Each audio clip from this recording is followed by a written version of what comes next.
Parang nagsalita ka sa loob, no? Kanina sa eulogy. Nagulat ako. At actually, they asked me, but sabi ko nga, I didn't want to.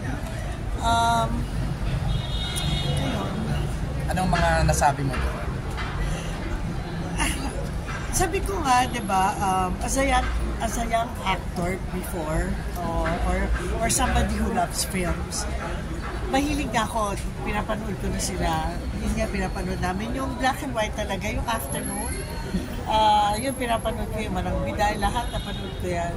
So, sabi ko nga sa Philippine cinema, if there are two actresses that I really idolize, admire, respect, Lolita Rodriguez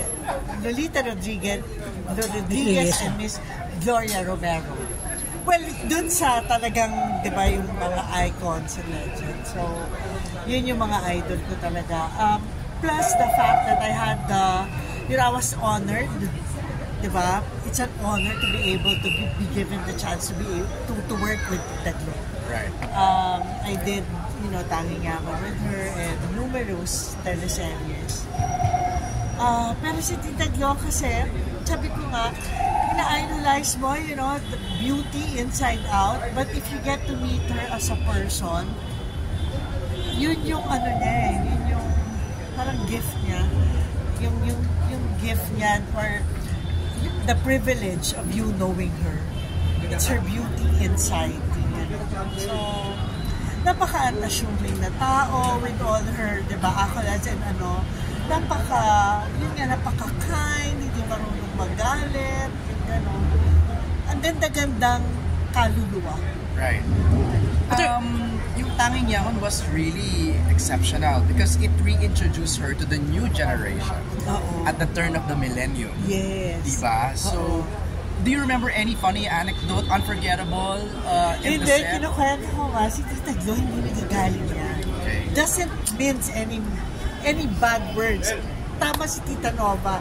Hindi mo siya marinig na masamang salita. Kahit piko na yan. One time, I worked with her.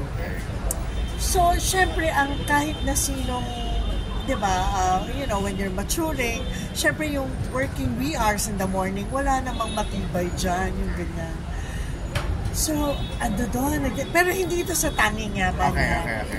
So, nagtatrabaho kami kaya. Tapos, hindi pa siya tapos. Parang mga 2 a.m. na yon. So, every time lang, alaga namin yan ni Direk Wen or lagi yung binibili ni Direk Wen. So, that time, nakatrabaho ko siya. So, alam ko, pagod na siya. So, sabi, lagi lang ako, Tita Glo, okay ka lang. So, alam mo, na siya. Pagod na eh. Di ba? Mainit na yung ulo. Gusto niya yung hindi pa ba tapos. Hindi nagre-reklamo yan eh.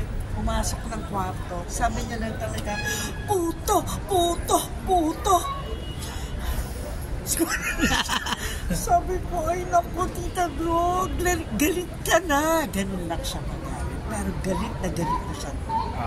That's one of the rare times na makikita mong I think that was the only time I saw her na Kasi, more often than not, she's very patient, very gracious, napaka-graciosang tao.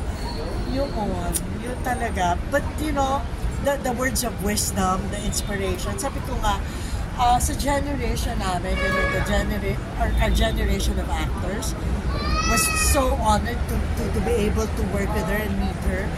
Sabi ko, sana talaga, how I wish the new actors, the generation now, can, have the privilege of knowing her at least. Ano po yung mga words of wisdom na naalala niyo? For example po? Marami.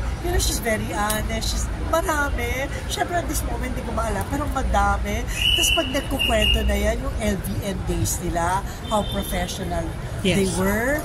Yung gano'n, yung hindi sila pwedeng makita sa labas. Dapat laging nakaayos, nakapustura. Totoo yun. Tapos discipline. Pagkatapos ng trabaho, bahay, studio.